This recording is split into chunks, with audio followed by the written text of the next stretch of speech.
here with Matt Lancaster, Indian Valley Braves football, the defending Division IV state champions, and appreciate your time as always, Coach. And it's great to have an opportunity to be at your game this Friday against Garaway. And first, I want to talk about your season to this point, and specifically Grady. We know how great he is. He had an outstanding season last year in your run to a state championship, but he just became your all-time leading rusher with nearly 7,000 yards in his career.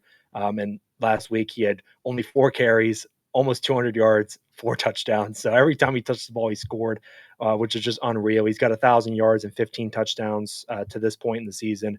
The numbers are what they are. I could go on and on and on about Grady, but what goes into it? Like, is it him? How much of it is him versus your offensive line versus just like your whole offense just working in unison?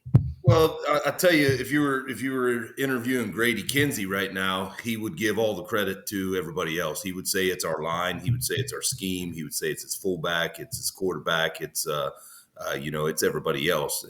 And there's something to that, but he is a special player. He's the best running back that I've ever seen in high school. And I, to be honest, the records that you mentioned, Jake Davis's rushing record. He started at tailback for us from I think 2010 to 14, and he had almost 1,000 or 7,000 yards rushing. I never thought those records would be touched. Right.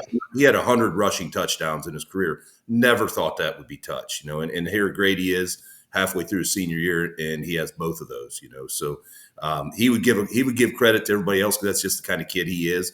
But you can't deny that he's a special player.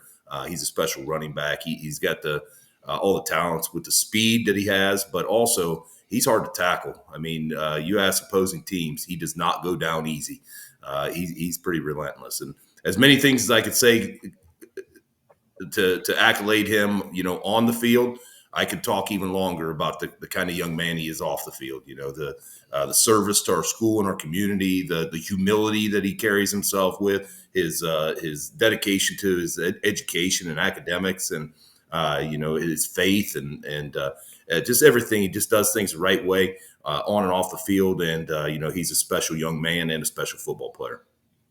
Is it almost like deja vu, like seeing him run versus, compared to Jake, you said back in 2010 to 2014? No, there's no deja vu there because they're totally different kinds of backs. Jake is senior. Yeah. I think he was a bowling ball of muscle that was by his senior year about 230 pounds. Did not have the breakaway speed. Matter of fact, when he got into the open, he looked to find the safety to go run him over. He never looked to break away. He physically, when he got through the hole, he looked for somebody to go run over. Different kind of back, also difficult to tackle, but totally different style. And our offense is a little bit different style than it was back then too. But I miss seeing the days of Jake Davis run the ball too. But Grady's a different style back.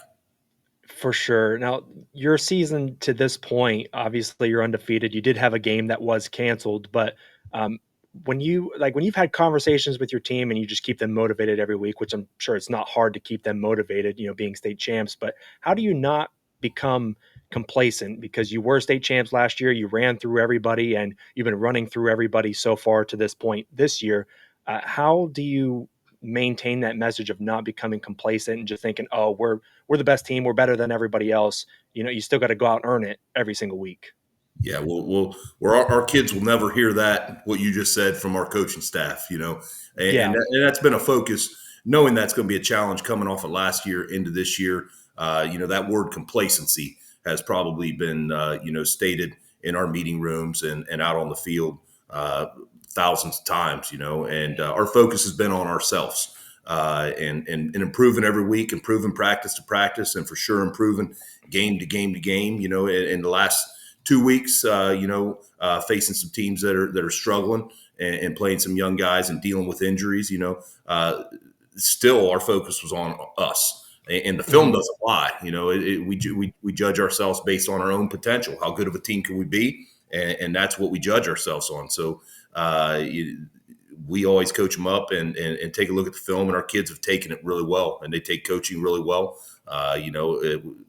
They know we're honest with them. We know that we want them to be the best that they can be. And so keeping that focus on ourselves, But you're right. They've been told how good they are for so long since last year, but we've been telling them how much better they can be. And last year means nothing this year. That's been a big focus for us. It's a whole different group. Yeah, we started a lot of young kids last year that we got back, but we still have a lot of young kids that were, getting their first varsity time this year. So it's 2025 team's a different team than 2024. And Right. starting to schedule off this year, was we with two really tough opponents in Green and then Steubenville. That really threw us into the fire right off the bat, and I think it was really good for us because we learned what kind of team we could be. It showed some things that we needed to fix, and that was important. Now, your week 4 game against Expression Prep got canceled, and I know that they had a game earlier against Garaway, your opponent this week. That Mhm. game never finished. They've got a smaller team, injuries and things like that. But what were your thoughts on that game being canceled? You never want to see a game be canceled. You want to play all 10 games in a season, but like, does it help your team? Does it hurt your team? What were your thoughts, I guess, during that time a couple weeks ago when you didn't end up playing on a Friday night? Well, honestly, we were looking at in the off season because we knew we were starting the season with a D2 Green on the schedule and a D3 powerhouse in Steubenville on the schedule. We were contemplating taking a bye week anyways because our schedule was going to be so difficult to start the season off. The downside of that is your seniors. You want your seniors to have Sure. you want them to have 10 regular season games for sure. And you don't want them to miss out on that opportunity to get out there and compete with their brothers. And, going, 2 weeks span without a game, that's not ideal. But in this case, it's probably better off to have that bye than playing a team. Expression Prep told us they had 13 kids, Right.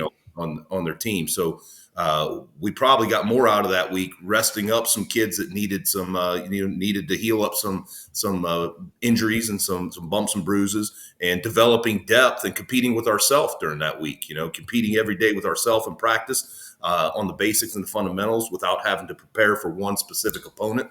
That probably would have been a very quick game. It probably wasn't a bad thing. And honestly, I think you'll see more teams in Ohio, especially with the extended playoffs. I think you'll see Right. more teams going towards a bye. And it's not always a bad thing, and I don't think it was a bad thing for us. Yeah. Now, this or last year's game against Garaway, it was a classic. It was 40-35.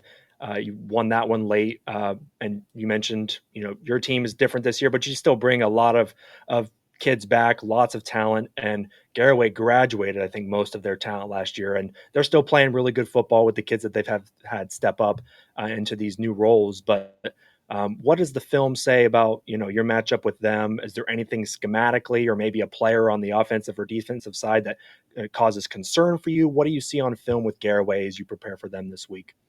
Well, I mean, you didn't mention the kids they do have coming back, and they got a lot of guys on defense back. They do, for There sure. are a lot of guys up front that are back, and we know in high school football the offensive line and defensive line is the key to the game. In most scenarios, but they're always so well coached. So seeing them on film, it's like looking at the same team every year. It's different kids, Mhm. but they're doing things right. They got athletes in the right places. They what they do, and they adjust every year, and they add new wrinkles to their offense and defense that you got to prepare for. And I'm sure they'll have new wrinkles that we haven't seen, on Friday night. So they just do things right. They don't hurt themselves offensively, and defensively, they're always one of the toughest defenses we play, all season. Their D flies to the football. They got a really good scheme. And so once again, they're a really good team, and we're gonna have to do some things right, obviously, and play really really well on Friday night. Yeah, no, you're very right. Defense, they brought, a lot of their guys back. Offensively was where they graduated a lot of their talent, Yeah, but certainly their defense is outstanding. Their team's outstanding, and Coach Wallick is a great coach, and it's a great rivalry in the IVC. So we're looking forward to watching it this Friday, Coach. Thanks so much for hopping on, talking ball for 10 minutes, man. Congrats on the season, the success of the season so far. Good luck against Garaway and the rest of the way, man. And thanks for being here. yeah, you bet. Well, we're looking forward to a good game, here at home on Friday night with a very good football team in Garaway. So thanks for having me on.